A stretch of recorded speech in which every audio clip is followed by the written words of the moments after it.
Okay, another quick video here about my broken boiler. So I've got a Glowworm Xtrafast 120 adjusted G20. I've got no idea what that means, but basically it was heating working fine, but the hot water was just not working. So we had zero hot water. So when you turn the tap on, there was nothing. So no error messages on the boiler at all as a result of this. So had a little look online and thought, right, what can I do to fix this? I'm not a plumber, I'm not a heating engineer, but here we go.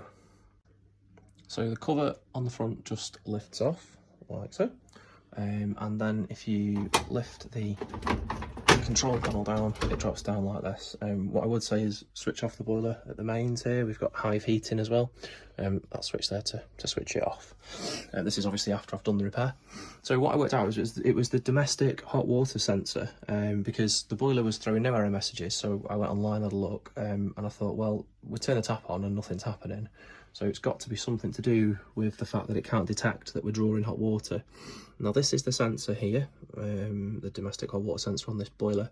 There is a 3-pin plug, which just unclips here. There is a nut here, and then there's two returning clips that just pull out. One at the back there, you can see. I'll show you these in a minute on the actual part, and one here. So it's actually quite an easy part to replace, just with two clips, a single nut, and the 3-pin plug. So that's the part I ordered, and I got it off eBay. Obviously switched it all off when I was doing this.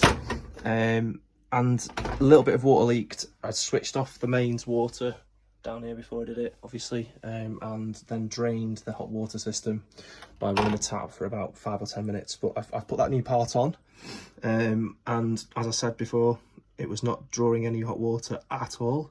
You know, and this light was not coming on, which it used to. But now, if I go and turn the hot water on, yeah, you can see now we have the hot water back. So previously it was not doing that. And after replacing the domestic hot water sensor, we're up in business. So I can get back to having a bath or washing up. I'll just show you some of the parts that that came. So this was the part, the domestic hot water sensor, and it's 5720200, and it's for a Glowworm, but obviously I think it does fit other boilers as well.